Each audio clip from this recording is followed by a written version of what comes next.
It's time once again for another round of the Patreon board. This month will be a bit short, but should still be enjoyable given our eventual bonus objective. But let's get started with the movie critic dude's request, The Ant Bully. Based on the 1999 children's book by John Nichol, this was the last film to be produced by DNA Productions, who also made Jimmy Neutron and this abomination. Hi, I'm Paul. Anyway, the film was directed by John Davis, who was prominently involved with Jimmy Neutron, but you may remember for having directed the All of the Other Reindeer movie that I covered before. Though really, it now makes sense that John Davis did this movie, because the advertisements for it were similar to how they promoted the Jimmy Neutron movie, with shorts that could suggest a potential series afterwards, but that didn't happen, of course. Now, despite the animation quality of DNA Productions being dated compared to other CG cartoons, many find enjoyment out of their work because of the writing and humor. Can the same be said for their second and last movie? Let's find out. Well, already you can tell the quality is better than with some of their other works. Though, to be fair, they did have help from Legendary Pictures and Playtone. But yeah, their sets look pretty good so far. Their character models still have a bit of that Jimmy Neutron plastic, but otherwise they have pretty good detailing all around. Anyway, the ants in this world are like similar to other ants in media, in that they have some degree of intelligence, but far more primitive. As we'll soon see with this character, Zoc, voiced by Nicolas Cage. Hey, what are you doing? Yeah, this is the sleeping chamber. Go to sleep. Don't make me come up there! I'm so sorry, but I must have the final ingredient for my potion. Now, what's more important?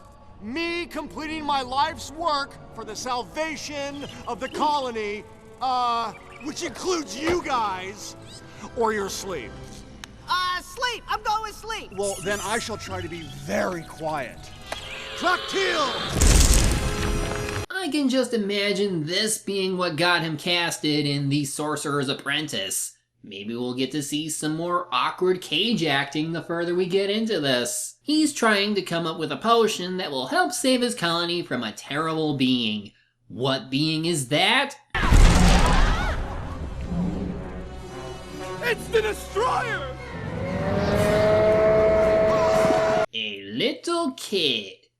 You know, these ants are lucky that no other human tries to step on them or anything, because can you imagine them trying to take on the entire human race? That'd be suicide. This is Lucas, voiced by Zach Eisen from Avatar: The Last Airbender, and he's constantly bullied by Steve.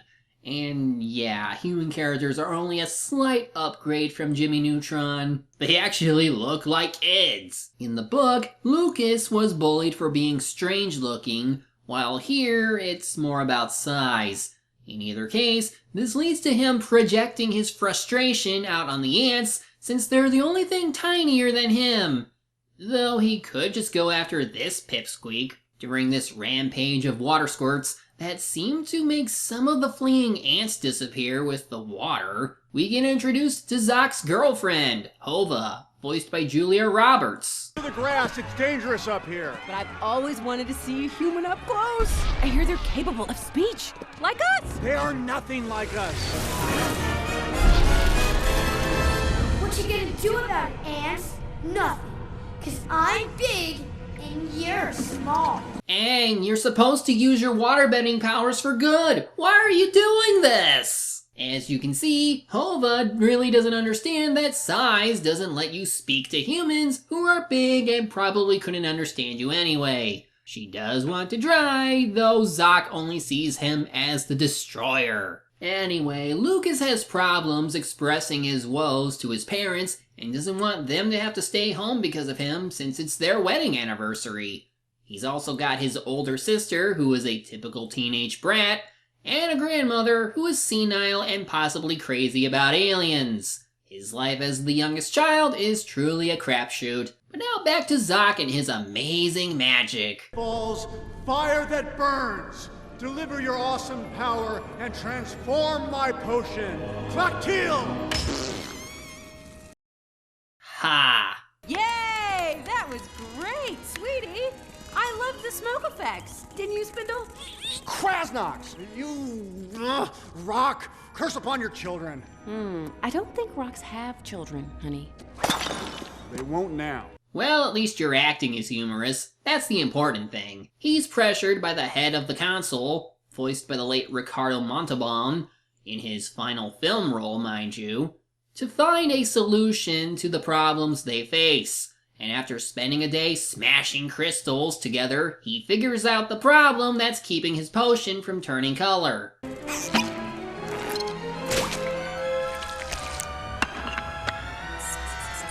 Flactile!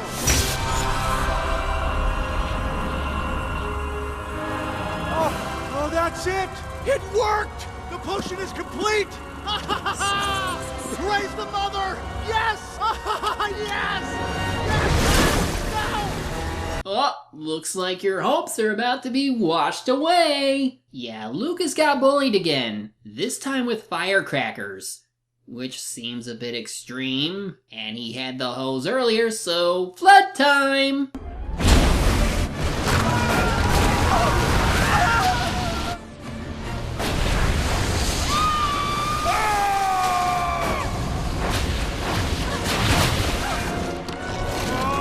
Damn, Lucas got a kill count going.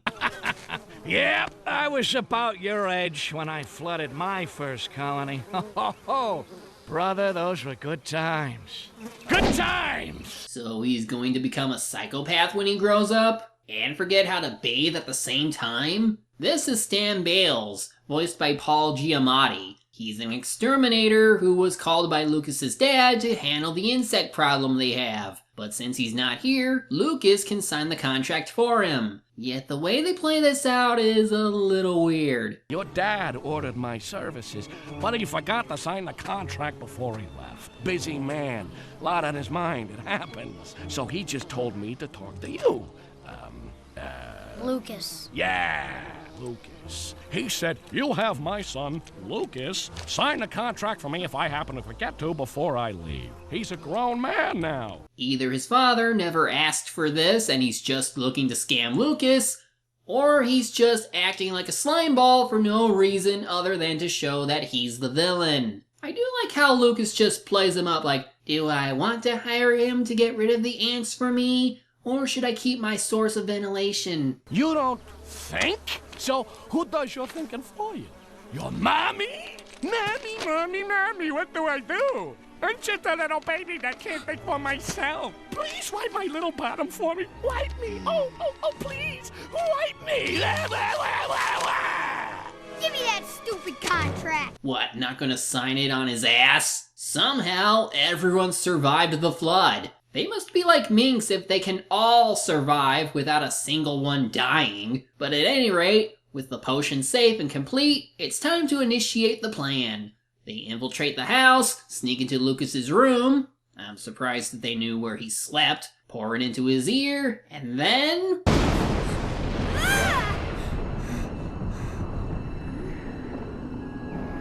Huh.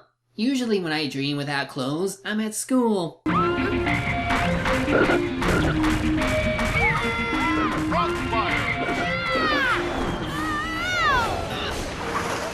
You know, it's a good thing it's dark, otherwise I would have to censor the parts where he's obviously not covered. Human! Come with us! So your master plan was to shrink him? I was thinking you were gonna poison his mind and kill him from the inside. But nope, they are literally taking him to the colony. In the book, they pretty much dragged him there without shrinking him, and only shrunk him after meeting their queen. But no, instead they shrink him, drop him in the hole, let others handle getting him to where he needs to be, all while risking killing him.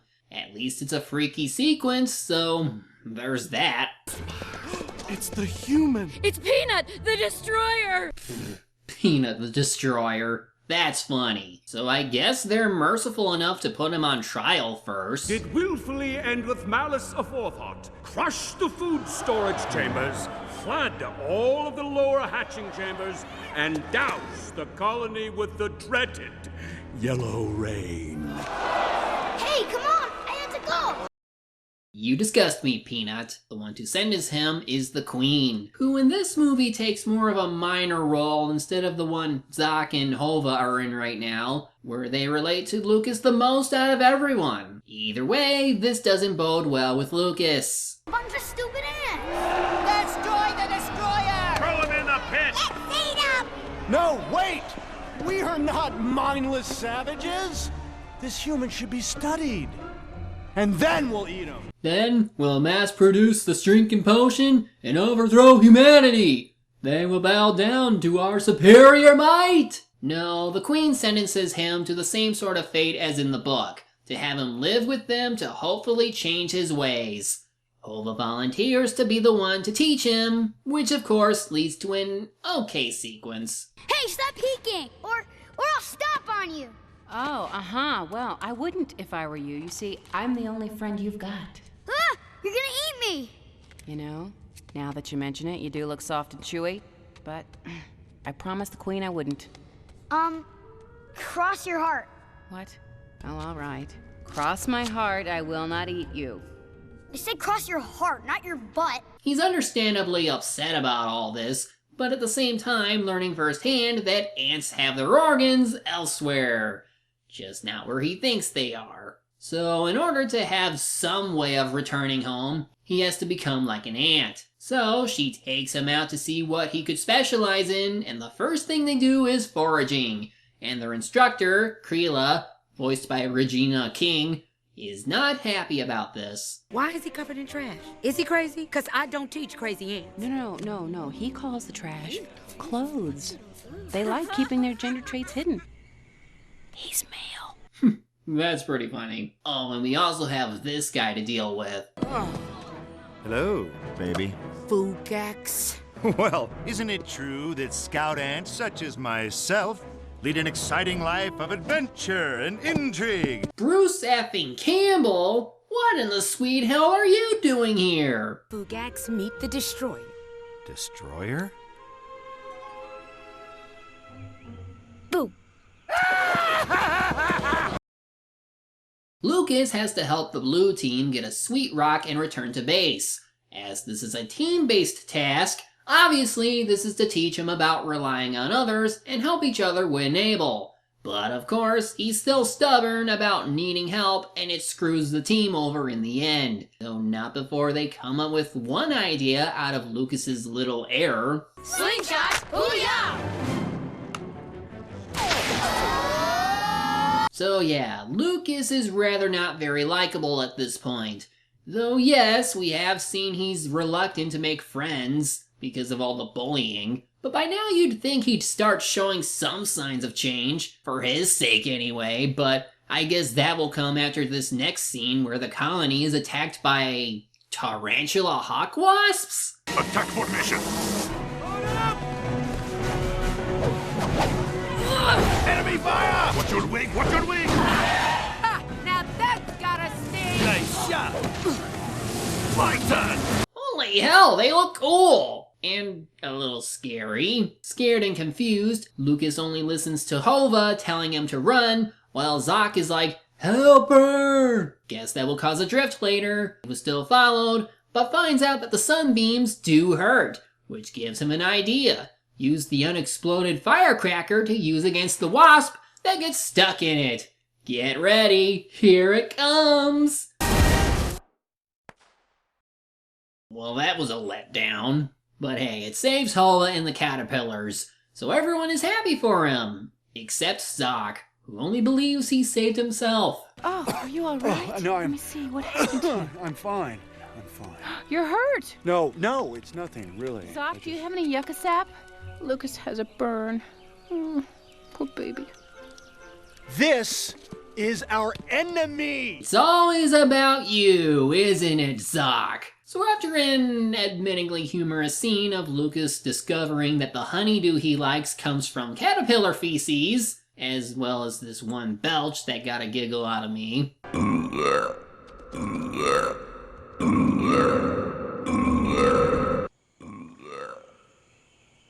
Praise the mother. They show him some historical paintings that talk about the mother, the first ant to ever produce ants. Kind of their god in a way, which is why there's a lot of religious symbology in the movie. Lucas, at this point, is starting to show some care for them and respect for their culture, especially when he learns about the evil one, who looks awfully familiar. The exterminator. I gotta cancel him. I gotta go home now. But you're not an ant yet. Just a quick visit. No way, Two Legs. The human's nest is strictly forbidden. Well, the colony needs food, right? Food? Yeah, sweet rocks. My house is filled with them, in assorted colors and flavors. Lucas, why not tell them about how you met the Cloud Breather and can stop them from showing up? I mean, this happened before they kidnapped you, before you started to change for the better. So maybe they can give you a free pass and let you do this one thing to save them. Yeah, I get he's a kid, so he probably wouldn't be able to think that without them possibly turning against him. But keeping this from them would only have some negative repercussions later. But whatever. He says he can help them get food from his house. This does give him a chance to teach them some new things, such as hang gliding with flower petals, and teach them about how big their world is. This is Hawaii. We went there last summer. It's got volcanoes and hula dancers and don ho and surfboards, and I caught a fish. Oh, are these your nestmates? Yeah, that's my family. Ooh, which one's the queen? My sister thinks she is. What's wrong? Nothing. It's just, well, I should have told my mom goodbye. That's all. I can be a real jerk sometimes. Lucas, your face is leaking. Leaking? Oh, no. It's okay. Is that what humans do when they're sad? They leak from the face? When ants are sad, we do this. I'll be honest, that wasn't too bad. At least Lucas is admitting to being jerkish sometimes, and the ants' behavior in contrast to humans is pretty cute. While they get jelly beans, Lucas tries to get a hold of Stan, but ends up calling the Pizza Burger King instead. Honestly, even if he did tell his friends about what he did, and made this a sanctioned operation, it probably wouldn't matter because Lucas screwed up the call. To make matters worse, his sister Tiffany shows up to ruin their jelly bean collection. They escape, if only because of Grandma, and somehow it takes all night to get back. Then again, they are small, so it makes sense. Zoc is not happy that Lucas took them into danger. You know what this is? This is the potion that will make you big again. I just wanted you to take a good long look at it, because this is the last time you will ever see it. What do you mean? I mean, there is no way I'm ever going to make you big again. So you never intended to unshrink him, yet you made the potion anyway. You, sir, are a grade A dick. I mean, I know Lucas hasn't been all that good lately, but he's still just a kid who's capable of changing his ways. You didn't have to scare him off like that. I'm just surprised he didn't destroy the potion right in front of him. That would have really broke him. I just want to go home. Well then, if I were you, I'd try to find help somewhere else, because there is nothing for you here. Nothing. Anyway, he tells the others what he did, which gets Hova yelling at him. He's blinded you, Hova. No, you are the one who's blind. You are so consumed by your hatred for the humans, you see only what you want to see. Oh, come on. Zoc, I see a young pupa. A human learning our ways, becoming part of this colony. Becoming an ant. Impossible. Listen to yourself, Zoc. A wizard knows no such word. So what are you now? Certainly not the ant I love. That was actually not bad a conversation. She is right. His blind hatred is preventing him from seeing the possibility that Lucas can change. Granted, Lucas is still hiding something from them. Still, he is legitimately trying to save them in his own way without worrying them. He really has started to show change after all, so he should have given him a chance. It might seem a bit quick, given it happened after that one big battle, but there is an attempt to develop him, that much I can say. Right now, Lucas is sad and alone, but not to worry, because Paul Reubens' character shows up.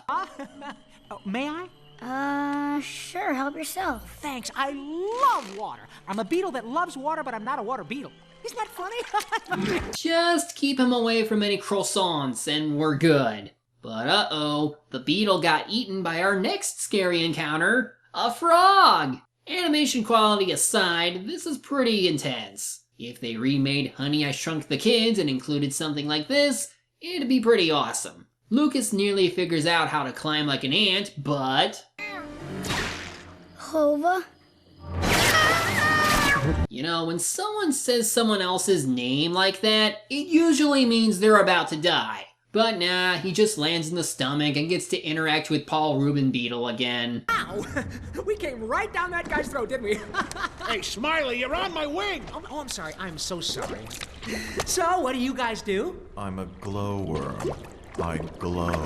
That's great! You're really starting to irritate me. I like that. Hi! What's your name? Here he goes again. Only way this could get more obnoxious is if Boba Fett were in here bragging about how awesome he was. Zoc, finally seeing he made a mistake with his decisions, decides to let himself get eaten so he can get Lucas out by mixing the alka root with the stomach fluid to make the frog burp. With this, they all get out!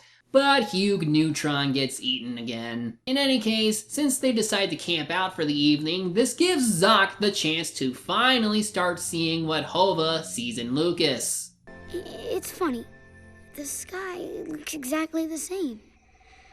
Everything else is so different, but it's the same sky, the same stars. Kinda big words there, don't you think? So, this city of yours, it's like a nest? Well, yeah, kind of. And the humans that live there are all brothers working together for the greatness of their colony? Well, not exactly. It's a little more like, every man for himself. But that's so primitive. How does anything get done? Some people work together. Some. Why not all? I suppose it's because of their differences. But it's the differences that make a colony strong. Foragers, scouts, drones, nurses, regurgitators, all are different but an essential part of the whole. This is where we ants draw our strength. Again, this is actually good stuff. It's telling us that working together allows everyone to benefit and be strong. And in this case, it teaches Lucas he doesn't have to always do things alone, even when things get rough. How this will solve his bullying problem will be determined later. Some humans prefer to clobber people they don't understand. Like you prefer to clobber ants. I guess I didn't think about what I was doing. I suppose sometimes I too can act without thinking. Perhaps in this way, we are alike. But knowing now that our characters are starting to get along, that means the next scene involves Stan Beetle ready to do his thing. I do like how Lucas tells the ants what he's capable of and Stan overplaying his evil exterminator role while this happens. His magic is strong. Sprayers. Foggers. Oh, that's the stuff. Zappers. Sulfur bombs. Dude, you're just killing bugs. Tone it the hell down, why don't you? And of course, Lucas tells them that he originally called him. You'd think with him being taken away that this would mean a possible jailbreak scene, but nope. Lucas immediately says he has a plan to shrink Stan with the potion, and Zoc is willing to go along with it. Yep, there went any possibility of another rift. Well, whatever. They go to where the wasps live, and I'm not sure how far of a walk they had to go to get to this part of the yard, where they try to tell them about the death cloud that's coming. They don't listen at first, until one of their own warns them about their nest being destroyed. So now they're on board to help out. Basically, they have to launch the potion into his ear, which seems like it could be easy. Though, did Zog really mass-produce the potion sometime between Lucas shrinking and this scene? Otherwise, they really were planning to overthrow the human race. Those insect bastards! Anyway, let's see how they handle the big guy. So you want to rumble, huh? Come on, come on! This guy. I swear, he's the one person who expects life to be as exciting and action-packed as he makes it out to be, and when it actually does happen, he just embraces it. No question about the insects suddenly fighting back. He's just living it up and enjoying himself. I don't think I've ever seen a human character act like this. Or if I had, it's been a while.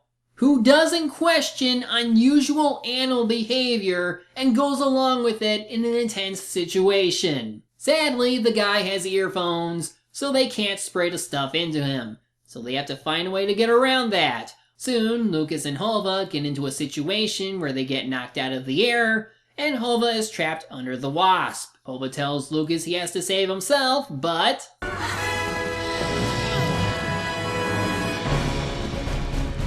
Not the way ants are.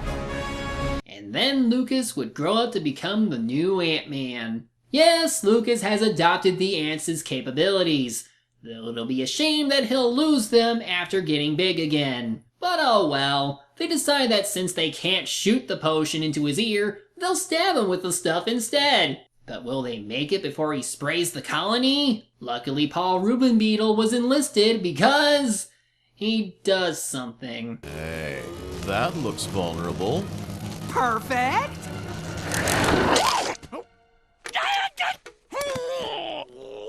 Never say that Paul never had any. Okay, and to anyone who doesn't cover up their ass,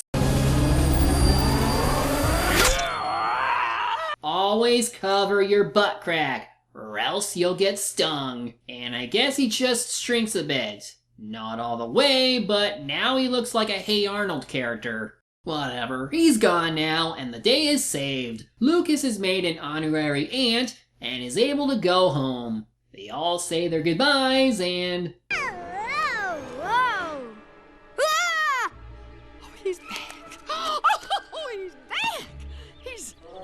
He's in his birthday suit. Thank you for that. Just in time too, as the parents come home and he's able to make amends with them. Sorta. He's a lot happier this time and is now able to stand up to Steve using what he's learned. Yeah, I'm small. We're all small. But together, we're big. You think these stupid losers are going to team up against me? I can do anything I want to them, and there's nothing they can do about it. And the same goes for you, Pucus. Dog pile! I said dog pile! You heard the man. Dog pile! Ah, no! Don't hurt me! Mommy! Hooray for scare tactics! Seriously, was that it? What a baby. And so the film ends with Lucas getting new friends, Zoc lighting up around Hova, and of course, Lucas giving the ants some much needed jelly beans. And all was right in the world. So in the end, this turned out to be a pretty decent movie. Not the greatest, mind you. It's got some flaws, but compared to some of the other animated films I reviewed, this one is pretty straight with what it wants to be. It's a lesson on learning to trust others and overcoming obstacles as a team and not have to do things alone. The situation is awkward, to be sure, but they do liven it up with some meaningful dialogue and humor. At the same time, it can be a bit too straightforward to the point where it doesn't fully embrace the surreality of being shrunk to ant level, which is fine as it avoids making needless pop cultural references, but it needed a bit more of that Jimmy Neutron charm to at least make it more memorable. The performances at least were good. Nicolas Cage has some good lines. It's funny knowing he's in the same movie as Bruce Campbell. And Zach Eisen is decent as Lucas. The animation, again, is improved from other DNA Productions projects, though still shows signs of being dated. But when you get stuff like the wall paintings and the end credits, that only shows the effort they made to make it all work. If nothing else, the movie is as harmless as some animated films can be, but enjoyable enough where you don't mind seeing it at least once. Reception-wise, the film did favorably with critics, having mixed to generally favorable reviews, and was able to make $55 million in grossing out of its $50 million budget. So for a final film by DNA Productions, it did at least turn out well for them that it wasn't a flop. In any case, I'm certainly surprised that this still holds up rather well, and serves as a nice updated take on the original source material. I had plenty of fun with this, and if it's something you like, see it. Be surprised yourself by what a little ant child can be. Next time, a webcomic review. On which one, though? Well, the answer might surprise you. I'll see you then.